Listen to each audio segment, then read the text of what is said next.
20절까지 봉독하겠습니다. 성경을 들고 자리에서 일어서 주시기 바랍니다. 예, 절수가 좀 길지만 이 20절까지 말씀을 한 절씩 교독해서 읽도록 하겠습니다. 예수께서 바다 건너편 거라사인의 지방에 이르러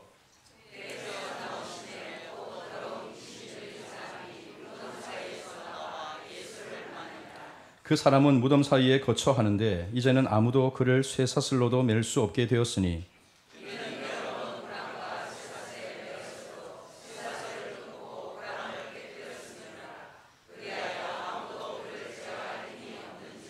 밤낮 무덤 사이에서나 산에서나 늘 소리 지르며 돌로 자기의 몸을 해치고 있었더라. 큰 소리로 부르짖어 이르되 지극히 높으신 하나님의 아들 예수여, 나와 당신이 무슨 상관이 있나이까? 원하건대 하나님 앞에 맹세하고 나를 괴롭히지 마옵소서 하니,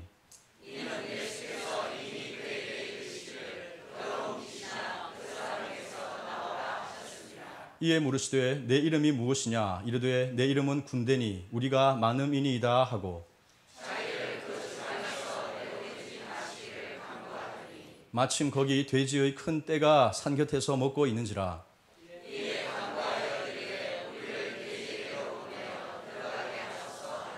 허락하신데 더러운 귀신들이 나와서 돼지에게로 들어가며 거의 2,000마리 되는 떼가 바다를 향하여 비탈로 내리다라 바다에서 몰사하거늘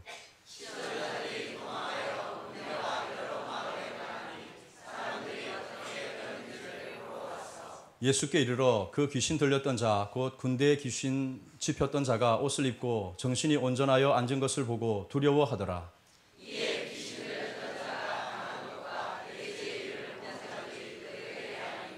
그들이 예수께 그 지방에서 떠나시기를 간구하더라.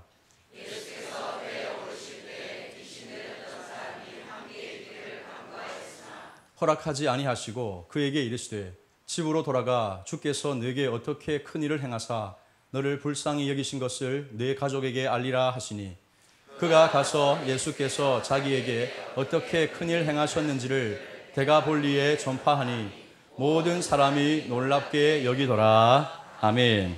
예, 자리에 앉아주시기 바랍니다. 사도 베드로는 성전 미문에 앉아있는 그 하반신 불구자에게 그런 얘기를 했습니다. 은과 금은 내게 없지만 내게 있는 것을 내게 준다, 그렇게 했습니다. 오늘 이 시간 여러분들이 내게 있는 것을 옆 사람에게 주시는 그런 시간이 좀 되었으면 좋겠습니다. 무엇을 갖고 계십니까? 예, 우리가 뭐 딴 거 없습니다. 웃음꽃을 가지고 계시거든요. 여러분들 예수님을 모신 분들은 다 이 활짝 웃는 웃음꽃이 있습니다. 여러분들의 그 밝은 표정, 웃는 표정으로 옆 사람에게 잘 오셨습니다, 은혜 받으십시다 하고 인사 나눠주시기 바랍니다. 웃음꽃을 주십시오. 웃음꽃을 은혜 받읍시다. 예, 하나님의 은혜가 이곳에 가득하기를 소망합니다. 우리는 지난 시간에 예수님이 그 갈릴리의 그 어두운 밤에 바다의 광풍을 잠잠케 하셨던 사건을 보았습니다. 그리고 오늘 이제 우리가 이어서 이 마가복음 5장의 내용으로 이어지게 되는데, 오늘부터 앞으로 3주간 이 마가복음 5장에 나오는 세 가지 사건을 가지고 함께 하나님의 은혜를 받는 시간을 가지도록 하겠습니다. 세 가지 사건에 다 공통점이 나오는데, 그것은 주님을 만난 자의 회복, 그리고 그 기쁨, 뭐 이런 것들이 이 만난 사람들에게서 나타나고 있는데, 이 세 가지를 우리가 세 주에 걸쳐서 살펴보도록 하겠습니다. 오늘은 첫 번째 이 마가복음 5장에 나오는 거라사인의 지방에 살고 있는 한 사람을 오늘 저희들이 함께 살펴보면서 어떤 하나님이 주시는 은혜를 우리가 받아 누리는 시간이 되어졌으면 좋겠습니다. 1절 말씀을 같이 읽겠습니다. 시작. 예수께서 아멘. 예수님이 바다 건너편 거라사 지방에 왔습니다. 간밤에 예수님이 행하셨던 놀라운 일들이 이 제자들의 내리 속에 생생히 기억되어져 있습니다.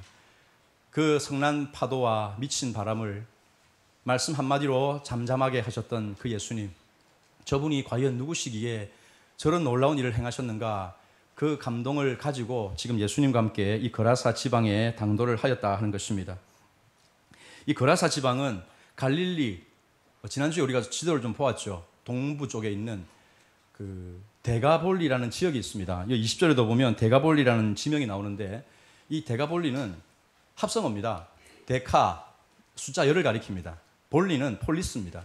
데카폴리스, 이 헬라어인데 10개의 도시들, 그런 의미입니다. 그런데 이 데카폴리스 10개의 도시 연합이 갈릴리 동부 쪽에 형성되어져 있었는데 이 거라사 지방은 그 10개 도시 중에 한 도시로 보시면 되겠습니다. 이 데카폴리스는 유대 땅이 아니라 헬라 땅입니다. 이방인의 땅이죠. 그렇기 때문에 이 본문에 이제 돼지 사건도 나오는데 돼지 축산업이 아주 발달되어 있습니다. 유대인들은 전통적으로 돼지를 부정한 짐승에 여겨서 이것을 다루질 않죠. 그런데 여기는 헬라인의 땅이기 때문에 얼마든지 돼지를 이제 치고 목축을 하고 또 산업이 발달되어 있습니다. 이방인들에게 이 돼지는 아주 이제 부의 상징으로 여겨지죠. 그러니까 활발하게 이런 목축 산업이 잘 형성이 되어져 있는 그곳에 예수님이 도착을 하셨습니다. 그때 이 예수님이 만난 한 사람이 여기에 나옵니다. 자, 2절 말씀을 같이 읽겠습니다. 2절 시작. 배에서 나오심에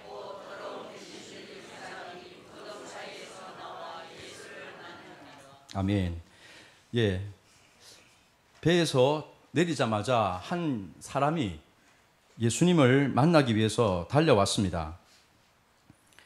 그 사람이 누군가 했을 때 3절부터 5절까지 보시면 이 사람의 특징이 잘 묘사가 되어져 있습니다.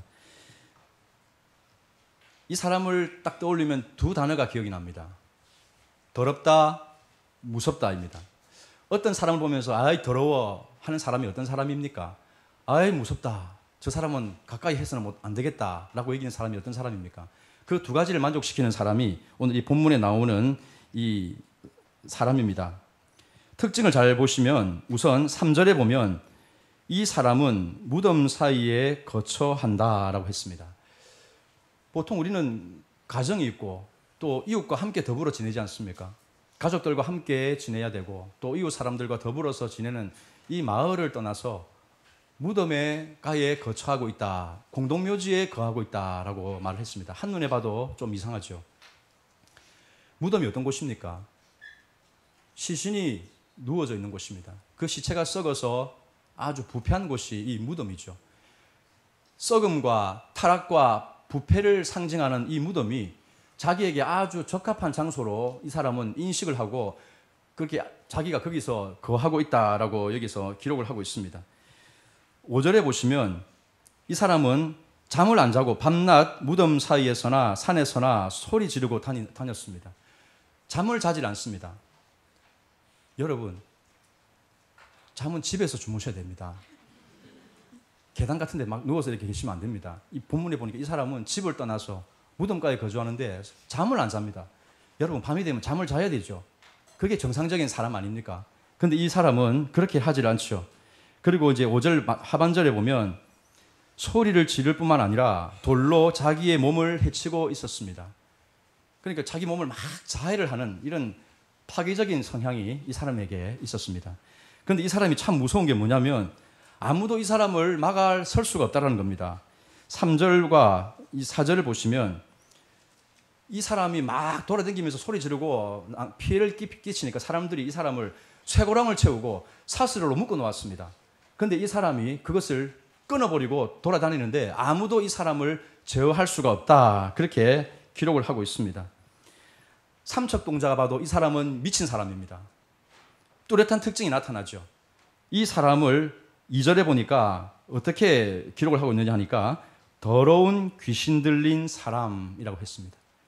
귀신 들린 사람이라고 밝히고 있습니다.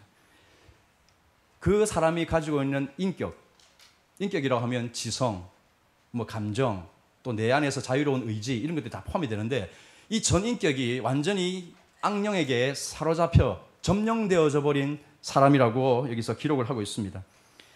이 사람에게 자기 생각이 없죠. 이 광인, 이 미친 사람에게는 자기 의지가 없습니다. 그러니까 지금부터 예수님이 만나는 존재는 사람이 아니라 사실은 그 안에 역사하는 귀신을 상대하는 거라고 보시면 되죠. 예수님이 광풍을 뚫고 그 밤을 지나 이 거라사인의 지방에 오신 이유는 귀신에게 점령당해버린 이 한 불쌍한 영혼을 온전하게 하시기 위함입니다. 이 사람을 회복시켜 주기 위해서 예수님이 오셨다라는 사실이죠. 예수님은 조금 전까지 이 자연의 광풍을 잠재우시는 분이셨습니다. 성난 파도를 조용하게 만들어버렸던 전능자 하나님의 아들의 모습으로 나타나셨습니다. 그런데 그분이 지금 누구를 만나고 있습니까? 미친 사람, 귀신 들린 사람을 만났습니다. 저는 이 두 사람, 이 두 세력이 딱 만나는 걸 보면서 이름을 붙여보았습니다. 간맨과 매드맨의 격돌. 간맨, 하나님이자 사람. 하나님의 권세와 매드맨, 이 미친 사람을 주장하는 귀신의 격돌. 저는 그렇게 붙여보았습니다. 사실 제목이 좀 맞지 않죠. 격돌이 아닙니다. 충돌이 아니죠. 대결 뭐 이런 게 아니죠. 왜냐하면 6절부터 보시면 알겠지만 이 사람이 어떻게 예수님께 반응하는가가 나와 있습니다. 6절과 7절 말씀을 같이 읽어보겠습니다. 시작. 그가 멀리서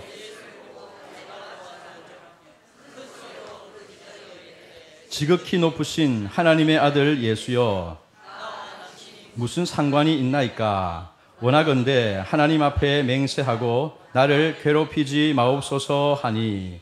아멘. 귀신이 달려와서 예수님께 어떻게 했습니까? 절을 했습니다. 예수님께 요즘 말로 말하면 알아서 기었다라는 말이죠. 나는 예수님의 상대가 안 되니까 굴복을 했다, 이런 의미지 않습니까? 그가 또 뭐라고 말을 합니까? 지극히 높으신 하나님의 아들 예수여. 여기 지극히 높은 하나님의 아들, 이 하나님, 지극히 높으신 하나님, 이것은 구약에서 자주 하나님에게 지칭되어지던 그 이름입니다. 엘 엘yon, 지존하신 하나님. 귀신이 지금 예수님을 향해서 지극히 높으신 하나님의 아들 예수여라고 그렇게 고백을 하고 있더라는 겁니다. 최고의 경의를 표한 거죠. 예수님의 제자들 중에 누구도 예수님에 대해서 이렇게 고백을 한 사람이 없습니다. 간밤에 이 풍랑을 잠재우시는 예수님의 능력을 보았음에도 불구하고 서로를 쳐다보면서 아니 이분이 누구지? 이분이 누군데 이런 놀라운 일을 행하신 거야? 라고 궁금증을 자아냈지 그 주님을 정체를 알지는 못했습니다. 그런데 오늘 이 본문에 보니까 이 귀신 들린 자가 마치 그 질문의 대답이라도 하듯이 저분이 누군지를 몰라? 지극히 높으신 하나님의 아들이시잖아. 그렇게 대답을 하고 있는 것처럼 보입니다. 세상의 사람들은요, 예수님을 잘 모릅니다. 예수님의 탄생부터 예수님이 십자가에 죽으시고 부활하시고 승천하셨음에도 불구하고 예수님에게 대해서는 별로 관심이 없습니다. 그저 예수님이 나의 무슨 목적을 이루어 주시고 나의 뜻을 이루어 주시고 내 욕구를 채워 주시는 대상으로서만 관심을 가지지 예수님에 대해서 진정한 그 정체, 그분의 신분에 대해서는 별로 관심을 가지고 있지 않죠. 사람들은 모릅니다. 그런데 사람들이 답하지 못하는 예수님에 대해서 이 귀신이 너무나 잘 알고 있죠. 여러분, 귀신은요, 이 지식이 아주 해박하거든요. 특히 영적이고 신령한 일에 대해서는 더 그렇습니다. 아무도 예수님을 모르는데 예수님께 냅다 나와서는 그렇게 고백을 하고 있더라는 겁니다. 예수님이 누군지를 아니까 와서는 벌벌 떨면서 절을 하고 있는 것이죠. 그런데 딱 거기까지입니다. 보통 우리가 하나님을 알고 예수님을 알면 어떻게 나와야 자연스럽습니까?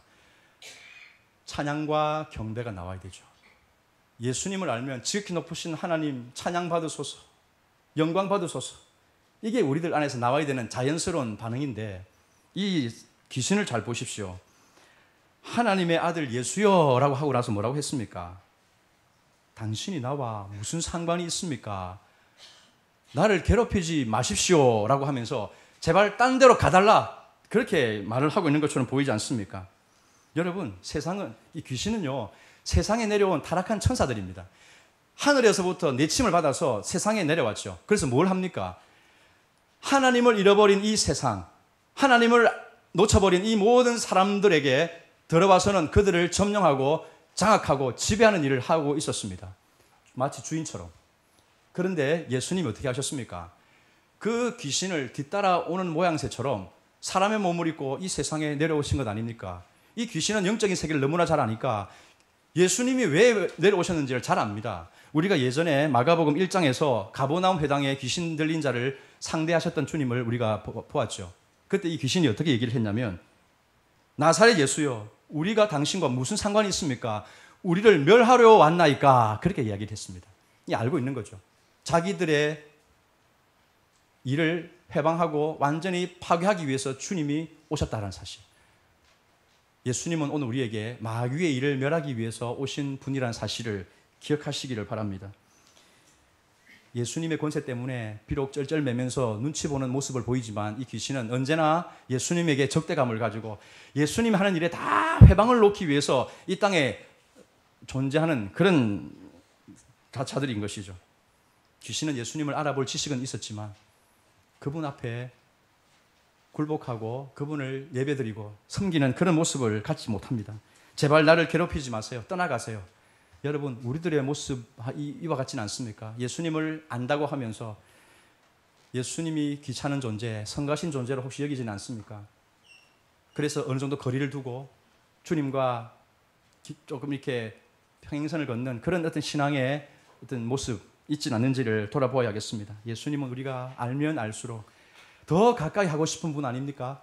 그 예수님은 더 사랑하고 싶은 분이고 더 섬기고 싶은 분이고 더 예배하고 싶은 분인 줄로 믿습니다. 이 주님을 알아가는 지식과 이 믿음이 여러분들 속에 심겨지기를 주님의 이름으로 축원합니다. 귀신 들린 광인의 특징을 다시 한번 정리해 보겠습니다. 한마디로 말하면 이것은 인격성의 파괴죠. 옷을 누가복음의 8장에 보면 이 사람이 옷을 입고 다니지 않았다 그렇게 묘사를 합니다. 그런데도 부끄러운 줄 모르고 돌아다니는 것이죠. 그러니까 수치심을 모릅니다. 이건 지성의 파괴죠. 지성의 파괴. 집을 떠나서 혼자 지내고 있습니다. 관계 파괴가 여기 들어있고요. 밤낮 분노와 악다구니를 써대니까 이것은 정서의 파괴입니다. 돌을 가지고 자기 몸을 막 해치니까 이것은 자기 신체를 파괴하는 일이죠. 한마디로 말하면 이 귀신이 하는 일이란 것은 파괴성입니다. 이 사람의 특징을 보니까 오늘 우리가 살아가는 이 현대의 사람들의 유사성을 혹시 발견할 수 있을지 모르겠습니다. 갈릴리 바다의 그 광풍이 세상에서 가져오는 고난이라고 한다면 이 광인, 이 미친 사람이 보여주는 모습은요, 하나님 앞에 영적으로 부서지고 깨어지고 영적으로 완전히 파산되어져 버린 한 영혼을 상징한다고 볼 수가 있겠습니다. 오늘 우리가 살아가는 시대에 이 귀신에 사로잡혀서 인격이 점령당한 사람을 별로 많이 찾아볼 수는 없죠. 하지만 이런 극단적인 형태가 아니라 할지라도 여전히 보이지 않는 이 마귀의 영향력, 그 지배력 하에 많은 사람이 속고 살아가고 있다는 사실을 우리가 결코 간과해서는 안 되겠습니다. 예수님이 이 세상을 보면서 뭐라고 말씀하셨는가? 에베소서 2장 2절과 3절 말씀을 같이 보면 좋겠습니다. 같이 한번 펴서 같이 읽겠습니다. 시작. 그때의 너희는 그 세상 행하여 이 세상 풍조를 따르고 불순종의 아들들 가운데서 역사하는 영이라. 전에는 우리도 다 그 가운데서 우리의 육체의 욕심을 따라 지내며 육체와 마음에 원하는 것을 하여 다른 이들과 같이 진노의 자녀이었더니. 아멘. 전에는 너희가 뭐라고 그랬습니까? 공중권세 잡은 자를 따랐다 그랬습니다. 그 말은 우리가 그리스도 밖에 있었을 때 예수를 모르는 상태에서는 이 세상에 주인 행세를 하고 다니는 그 보이지 않는 악한 영들에게 영향을 받고 지배를 당하는 상태였다, 그렇게 말을 하고 있다는 것입니다. 오늘 이 복음을 쓴 마가는요, 우리들에게 내가 광인이고 너희가 광인이고 우리 모두가 광인이었다, 우리가 미친 사람이었다, 그렇게 말을 하고 싶어 합니다. 우리가 전에는 다 그렇게 지냈다라고 말을 하고 있는 것이죠. 이 세상의 마귀는요, 강한 자처럼 이 세상 속에 들어와서 무단 점령하는 점령군의 모습으로 나타나고 있습니다. 예전에는 귀신 들린 자들이 막 득실득실하고 이랬지만 지금 이 현대에는 그런 미신을 아예 믿지 않는 상태에서는 이 귀신도 생각이 있지 요즘에는 그런 전략을 쓰지 않습니다. 자기는 드러나지 않습니다. 숨어서. 마귀의 목적은 단 하나입니다. 하나님의 형상으로 지음받은 사람이 넘어지고 깨어지고 파괴되는 것, 이게 귀신이 하는 유일한 목적입니다. 그러니까 어떤 방법을 쓰든지 상관하지 않죠. 그 생각을 점령하고 하나님께로 나가지 못하게만 한다면 이 귀신이 하는 목적은 달성되는 거라고 볼 수가 있는 것이죠. 그런 점에서 오늘날 이 시대는 거라사 귀신 들린 자의 모습은 아닐지 모르지만 여전히 우리들 안에 이 죄가 역사하도록 온갖 방법과 술수를 가지고 여러분들을 공격하고 있다는 사실을 기억하십시오. 믿지 않는 자는 말할 것도 없지만 예수 그리스도 안에 있는 자라 할지라도 이 교회 안에 있는 성도라 할지라도 여전히 이 죄의 영향력 아래에 노출되어 있다는 사실 절대 우리는 부정하거나 무시해서는 안 되겠습니다. 마귀의 일은 여러분들을 죄를 가지고 타락시키고 넘어뜨리게 하는 것입니다. 여러분, 예전에 우리가 로마서에서 죄의 개념을 살펴본 적이 있습니다. 세 가지로 이 개념을 정리했는데 여러분 기억하십니까? 다 아시면서 모른 척하지 마십시오. 제가 알려드리겠습니다. 이 죄가 세 가지가 뭐냐면요. 첫 번째가 하나님과 관계를 깨뜨리는 게 죄다 그랬습니다. 깨뜨리는 거. 두 번째가 뭐냐면 깨어진 관계 속에서 그것을 개선하려 하지 않고 그 자리에 머무르는 게 죄라 그랬습니다. 여러분 기억납니까? 세 번째는 뭡니까? 머무르는 상태에서 끝나는 게 아니고 그 죄가 더 죄를 낳고 악화시키는 게 죄라 그랬습니다. 이게 죄가 하는 일입니다. 깨뜨려버리는 첫 번째 시도를 통해서 자신이 내가 잘못했네, 내가 사기를 쳤으면 내가 인정하고 주님 앞에 나와야 되는데 그걸 회개하지 않습니다. 그냥 그 자리에 가만히 머물러 있습니다. 그런데 머무른 것으로 끝납니까? 사기 한 번 친 사람은 사기 두 번 치기 쉽습니다.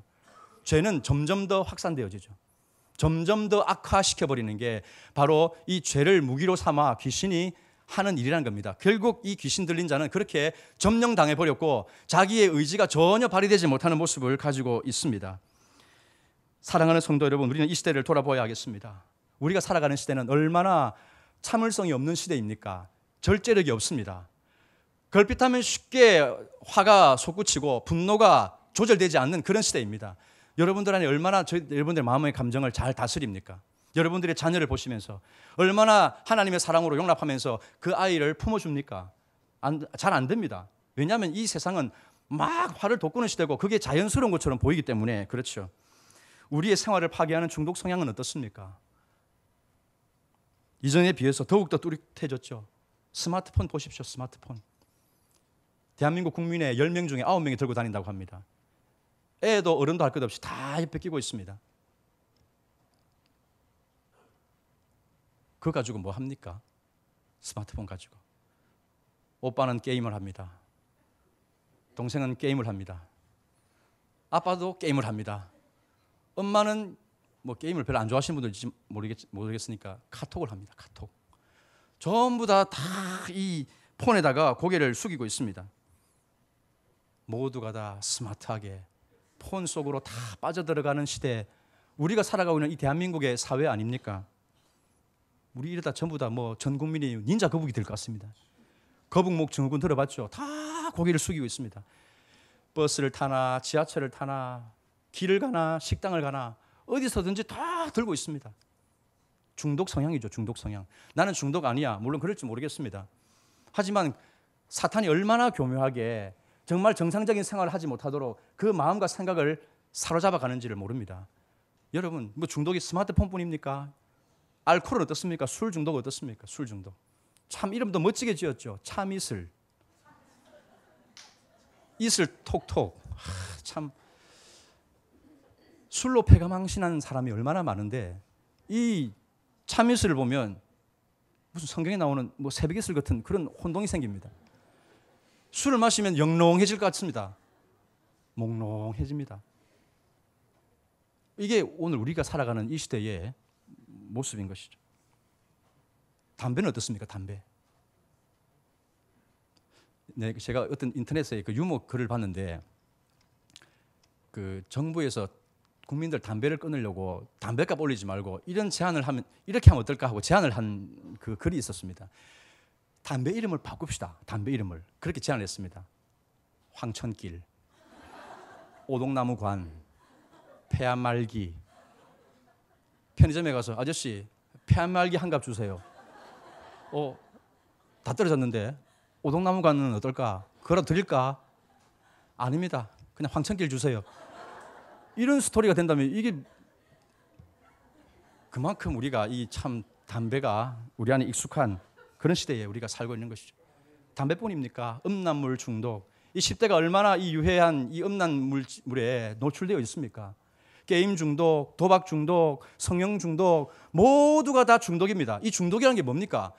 그냥 그것에 몰입을 해서 다른 것은 정상적으로 하지 못하게 하는 것 아닙니까? 여러분, 귀신 들린 자가 아니라도 얼마든지 악한 영의 지배를 받을 수 있는 게 오늘날 우리가 살아가는 이 시대입니다. 아이들이 제일 싫어하는 게 뭔지 여러분 아십니까? 생각해보자. 생각한 걸 글로 써보자, 발표해보자. 머릿속에 생각하기를 싫어하니까 그 모든 것들을 다 싫어합니다. 얼마나 사탄이 교묘하게 우리들에게 절묘하게 들어왔는지 모릅니다. 이 여러 가지 매체들을 가지고 우리들의 사고와 모든 행동을 점령해버리는 그런 모습을 우리가 보고 있는 것이죠. 마귀의 목적은 인간을 타락시키는 겁니다. 하나님을 찾지 못하게 합니다. 예배를 지워버립니다. 여러분들 이곳에 예배 드리러 와 있죠. 그럼 여러분들은 마귀를 이기신 겁니다. 그럼 마귀가 포기합니까? 마귀는요, 말씀을 지워버립니다. 하나님의 말씀을 집중하지 못하도록 다른 잡다한 생각들을 막 넣어주지 않습니까? 그렇게 해서 어떻게 해서든지 이 사람이 은혜 받지 못하게 하고 참된 하나님의 형상으로 살아가지 못하도록 온갖 방해를 쓰고 있다는 겁니다. 여러분들 은혜를 받고 이 성전 교회 문을 밖에 나가보십시오. 여러분들을 가만 놔둡니까? 절대 안 그렇습니다. 얼마든지 교묘하게 일을 하고 있는 것이죠.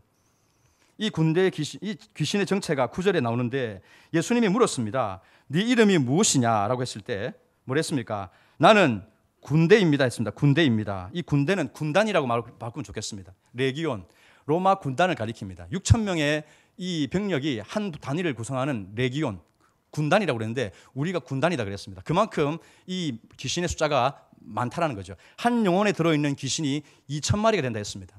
그럼 이 사람이 옴짝달싹할 수 있습니까? 자기의 건강한 정신을 가지고 생활할 수가 있겠습니까? 여러분, 여전히 오늘도 귀신은 군대 귀신, 이 군단 귀신 같은 모습으로 우리를 점령합니다. 그 우리 입에서 파괴적인 언어가 나오는 게 그냥 저절로 된 게 아니라는 겁니다. 얼마나 악하고 우리 안에 분노가 섞인 말들이 나오는지요. 관계를 깨뜨리는 일들이 얼마나 우리 안에서 비일비재한지 모르겠습니다. 여러분, 이 군대와도 같은 이 강력한 힘을 가지고 우리를 점령하려고 달려드는데 어떻게 우리가 그것을 이겨낼 재간이 있겠습니까? 아무도 이 사람은 그것을 이겨낼 수가 없죠. 우리 어떻게 여기서 노인할 수 있고 해방을 경험할 수가 있습니까? 강한 자, 그 마귀보다 더 강한 자가 그 강한 자를 쫓아내어야 비로소 우리의 삶에 자유가 임하는 줄로 믿습니다. 더 강한 자가 누구십니까? 예수 그리스도 아닙니까? 누구십니까? 예수 그리스도이죠. 마귀의 세력을 멸하셨던 예수님, 그분이 우리 마음속에 더 강한 자로 들어오셔야 점령군처럼 행세했던 우리의 생각과 이성을 파괴했던 이 악한 세력들이 쫓겨나게 되는 줄로 믿는 것입니다. 오늘 주님이 우리에게 오신 이유가 무엇입니까? 하나님의 형상된 지음받은 참 인간의 모습을 가지고 살아가도록 우리를 구원해 주시기 위해서 이 땅에 오신 것 아닙니까? 주님을 모르는 인생들은 짐승처럼 삽니다. 수치를 모릅니다. 자신의 죄악을 부끄러워하지도 않고 당당하게 밝힙니다. 동성애를 얼마나 자랑스럽게 여기는 이 시대에 우리가 살고 있습니까?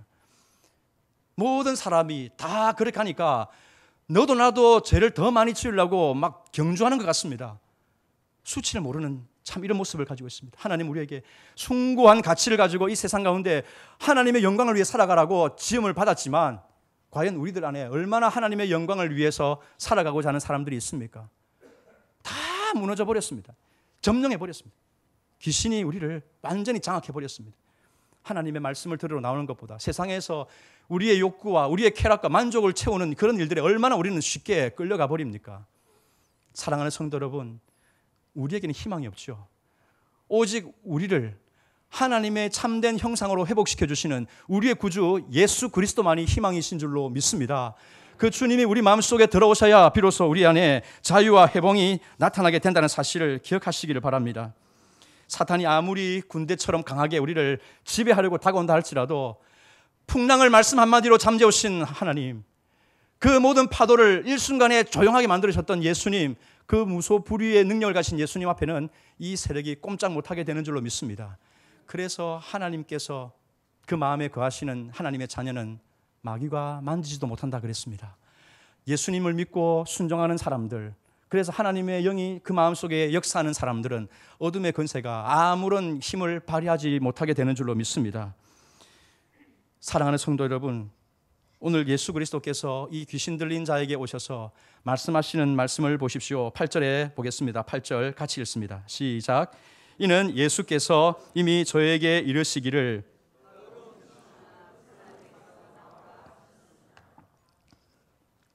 아멘. 예수님이 하나님의 형상된 그렇지만 지금은 악령에게 지배를 받고 있는 이 사람에게 선포를 하면서 더러운 귀신아 그 사람에게서 나오라 그렇게 추방령을 내렸습니다. 근데 보니까요 귀신이 잘 안 나오려고 합니다. 이 사람하고 무슨 정이 들었는지 잘 안 나오려고 버티는 것을 보죠. 자, 10절을 보십시오. 10절 같이 읽습니다. 시작. 자기를 그 지방에서 내보내지 마시기를 간구하더니 지방에서 나를 쫓아내지 마십시오. 이곳이 무슨 자기 고향입니까? 오랫동안 여기 정들어 익숙해 있으니까 안 나오려고 합니다. 여러분 귀신도 정이 들면요 안 나오려고 합니다. 그곳에 그냥 머물러 살려고 하죠. 그러니까 이 영상한테 정을 주면 안 되죠. 귀신하고는 친해지려고 해서는 안 됩니다. 뭐 누가 귀신하고 친해지려고 하는 사람이 어디 있습니까? 아까 말씀드렸듯이 이 세상 정신, 이 세상 풍조 이런 것들이 마음속에 이 귀신이 넣어줄 때 그것을 우리가 쉽게 받아들여서는 안 된다는 것을 경고하고 있는 것이죠. 여러분 귀신하고 안 친해지려면요 귀신 들린 자가 하는 모습 아까 보셨죠? 그것과 반대로 하시면 됩니다. 반대로. 여기 보니까 집에 안 들어갔습니다. 이 사람이. 집에 들어가셔야 됩니다. 집도 좀 치워놓으시고 이 청소도 좀 하셔야 됩니다. 그리고 이 막 악수고 막 고래고음 지능 이것도 조금 자제하시고 조용조용 이렇게 좀 말씀하시는 그런 게 좀 필요하십니다. 아무 생각 없이 멍하고 있으면 안 됩니다. 생각이 집어넣어야 되는데요. 하나님 말씀을 그 속에 집어넣어야 됩니다. 파괴적인 언어를 여러분들이 지향하셔야 됩니다. 걸핏하면 망할 놈, 문디소나 이런 얘기들이 습관적으로 나오지 않도록 해야 됩니다. 이 젊은 아이들은 씨, 졸, 개 이런 말들을 조심해야 됩니다. 왜냐하면 그걸 가지고 이 악한 영이 틈을 탈 수 있기 때문인 것이죠. 밤에는 집에 와서 잠도 좀 주무셔야 되고요. 옷도 좀 입고 다니십시오. 옷은 잘 입고 다니시죠. 예배 자리에 오시는 것을 피하지 마시고 말씀을 듣는 자리에 나오셔야 됩니다. 그리고 말씀을 여러분들이 가까이 하시고 이렇게 해야 내 영이 깨끗해지고 귀신이 틈을 타지 못하고 힘을 쓸 수 없는 줄로 믿습니다. 이 귀신이 보니까 이 12절에 보니까요. 예수님께 간구를 합니다. 제발 우리를 보내지 말라 했는데 우리를 돼지에게로 보내 들어가게 하소서라고 했습니다. 그리고 13절에 보니까 예수님이 허락을 하셨죠. 예수님 허락에 떨어지기가 무섭게 무슨 일이 벌어졌습니까? 이 귀신들이 그 사람에게서 나온 즉시 들판에서 지내고 있는 돼지떼에게로 돌격해 들어갑니다. 귀신 한 마리당 돼지 한 마리씩 딱 붙들고 일체가 되어졌습니다. 귀신이 그 돼지를 사로잡았고 이 돼지들이 갑자기 미친 듯이 꽉 소리를 지르더니 비탈로 폭주를 하기 시작합니다. 뭐 합니까? 바닷속에 다이빙을 해버립니다.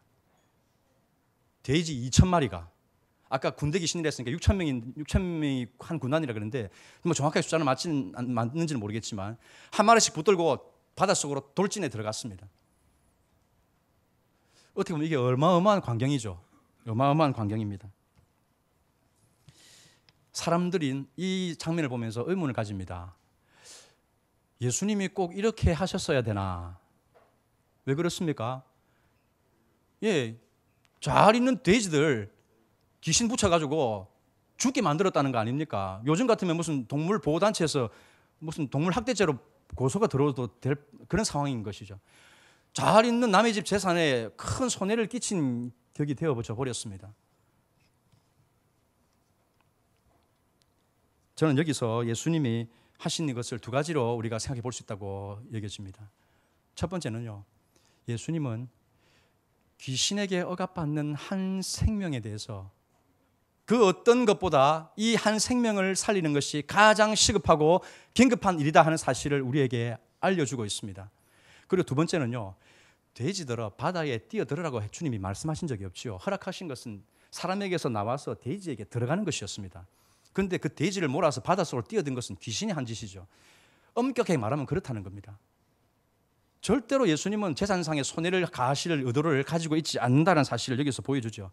지옥으로 떨어져라 할 수 있는데 그렇게 하지 않은 것은 이것은 구속사적인 어떤 맥락에서 우리가 이해를 됩니다.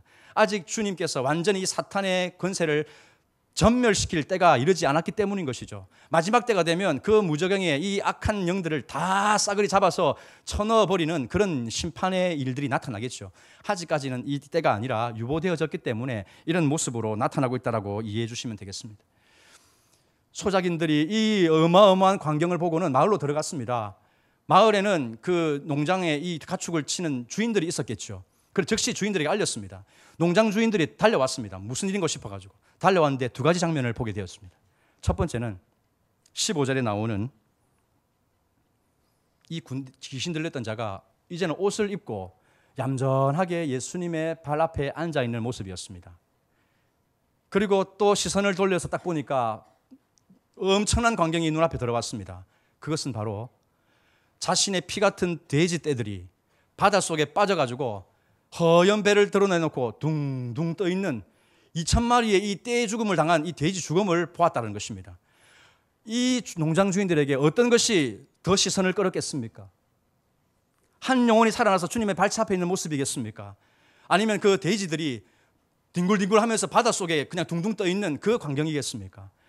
당연히 바닷속에 있는 장면이죠.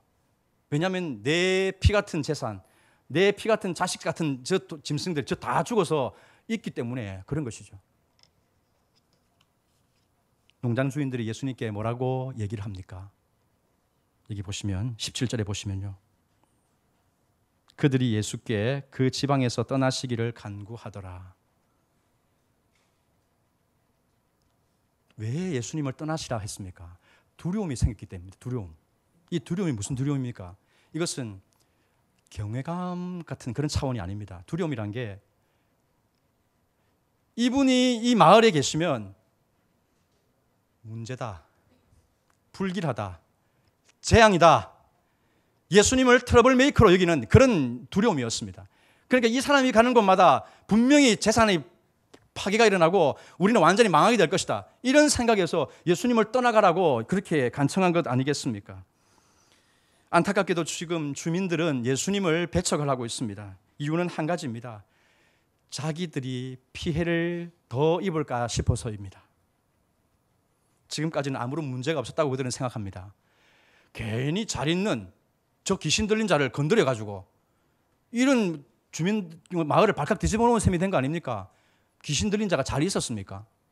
괜히 잠전히 있는 저 귀신 들린 사람을 괜히 들쑤셔가지고 지금 이런 문제가 일어났다. 그렇게 여겼다는 겁니다. 결코 잘 있는 상태가 아니었죠. 단지 자기의 물질, 자기의 재산에 큰 피해가 입혀지니까 예수님을 부담스러운 존재로 여겨졌다는 겁니다. 여러분, 이게 뭘 의미합니까? 이 시대가 어떤 정신에 사로잡히는가를 잘 보여주는 것이죠. 물질주의적인 가치, 물질이 오히려 인간의 그 고귀한 영혼보다 더 귀하다 여겨지는 그 시대에 우리가 살아가고 있다는 것입니다. 인간이 정말로 당하고 있는 그 비참한 고통의 현실이 무엇인지에 대해서는 관심이 없습니다. 나만 아니면 돼.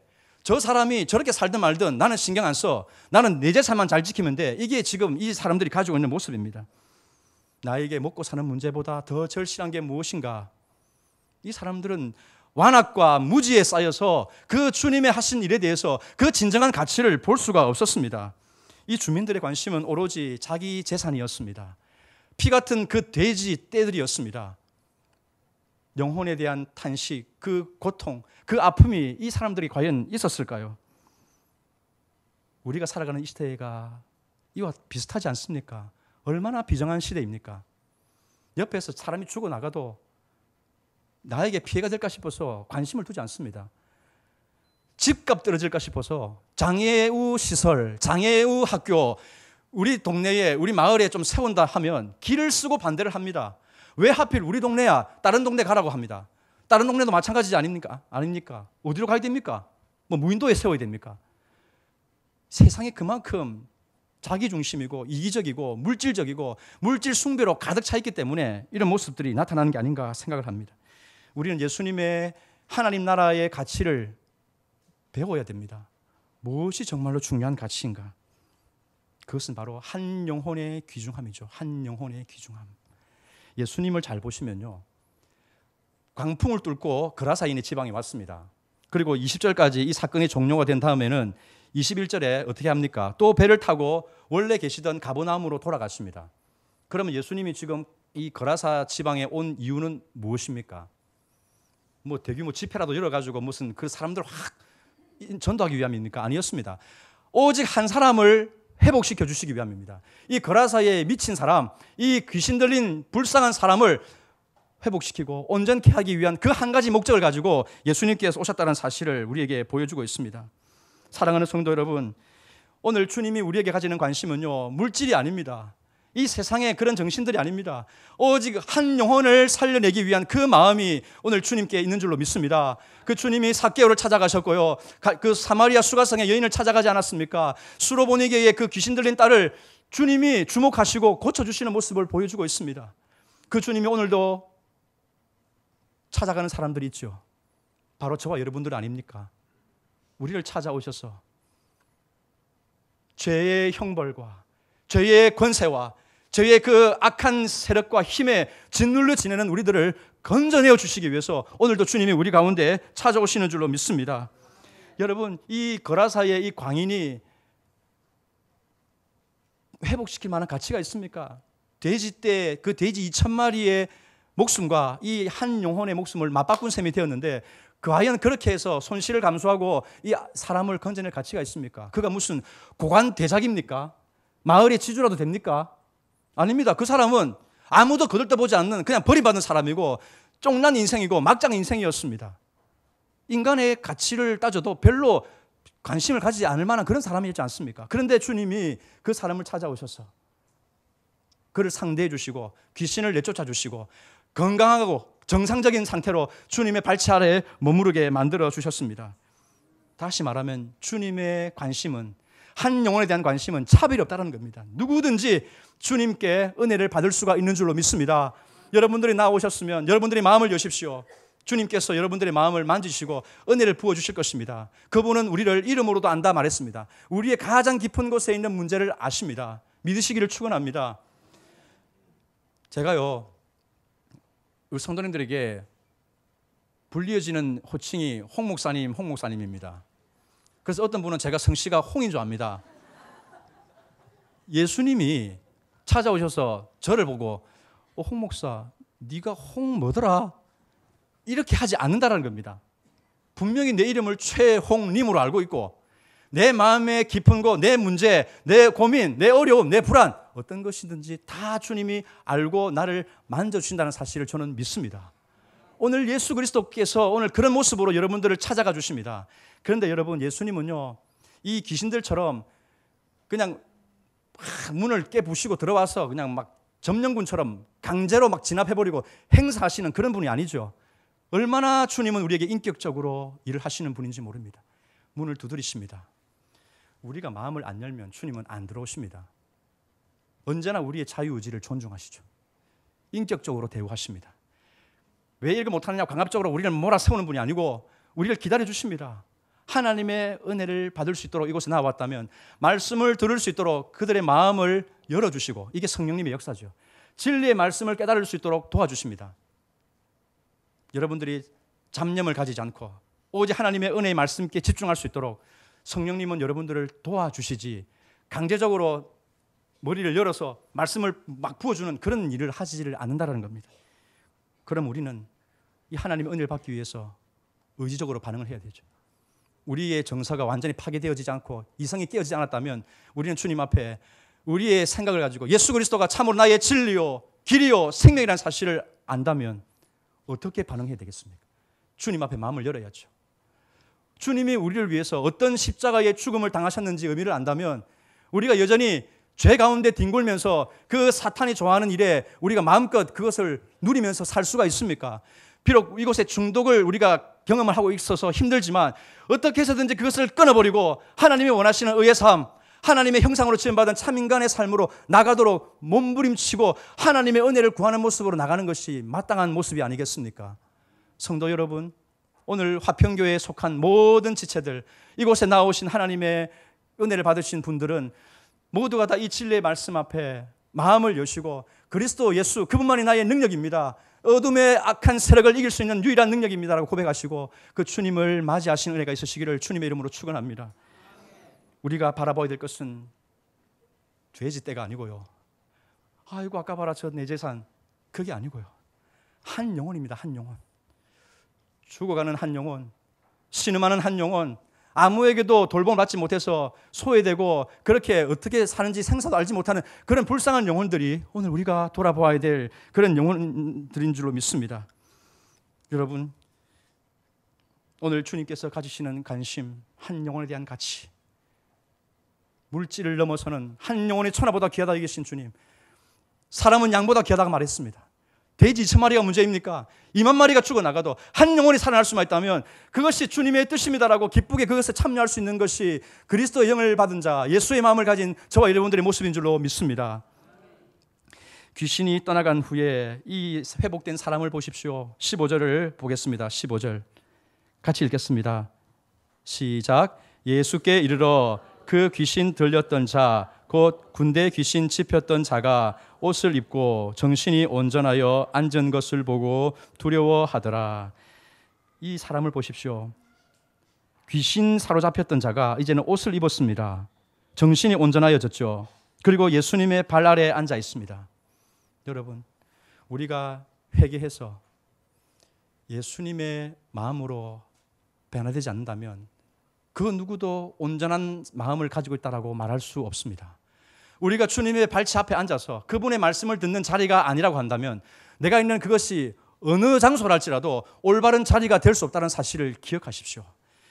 예수 그리스도께서 우리에게 값없이 의의 옷을 입혀주셨는데 이 의의 옷을 우리가 입고 있지 않다면요, 아무리 우리가 세상에서 화려한 옷을 입고 다닌다 해도 올바른 옷을 입고 있지 않다라고 여러분들 믿으셔야 됩니다.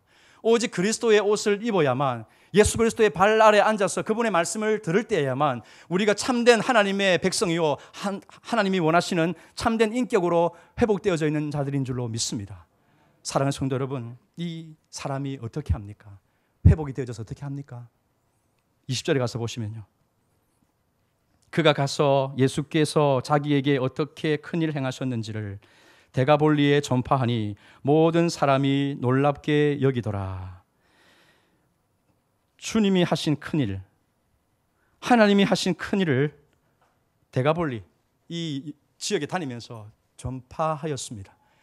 사랑하는 성도 여러분, 오늘 주님은 우리에게 이 거라사의 광인에게 행하셨던 큰일과도 같이 우리들을 구원해 주시고 죄와 사망의 세력들에서 해방시켜 주시는 큰일을 행하신 분인 줄로 믿습니다. 이 큰일 행하신 하나님을 우리는 찬양하는 것이고 그 하나님의 놀라운 능력을 자랑하는 것입니다. 여러분들 안에 어떤 파괴성의 요소들이 있습니까? 예수 그리스도 앞으로 나오십시오. 그 모든 파괴적인 요소들은 다 주님께서 잠재워 주실 것입니다. 우리를 온전하게 회복시켜 주실 것입니다. 우리의 지성과 우리의 정서와 우리의 의지와 우리의 모든 신체와 우리의 심령 모든 것들을 하나님께서 올바르게 잡아주시고 회복시켜 주셔서 하나님의 큰 일을 나타내도록 우리를 귀하게 사용하여 주실 줄로 믿습니다. 이 한 주간이 그렇게 주님께 쓰임받는 그런 축복된 한 주, 또 주님의 은혜를 누리는 복된 한 주가 되기를 주님의 이름으로 축원합니다. 기도하겠습니다.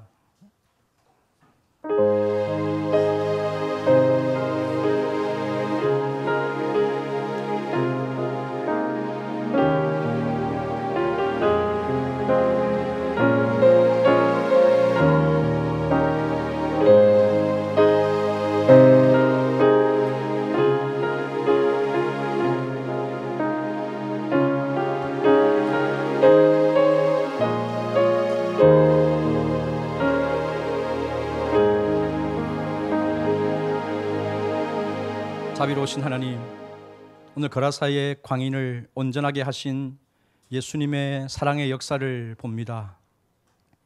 이 어둡고 타락한 시대에 점령군처럼 행사하는 이 악한 영들의 역사를 속절없이 받아들이는 그런 어리석음에서 벗어나게 하시고 우리 힘으로 할 수 없사오니 예수 그리스도께서 우리의 구주가 되시고 우리의 삶의 주인이 되어 주셔서 능히 모든 악한 자가 건들 수도 없고 만질 수도 없는 하나님의 주시는 거룩한 삶을 살아갈 수 있도록 도와주시옵소서.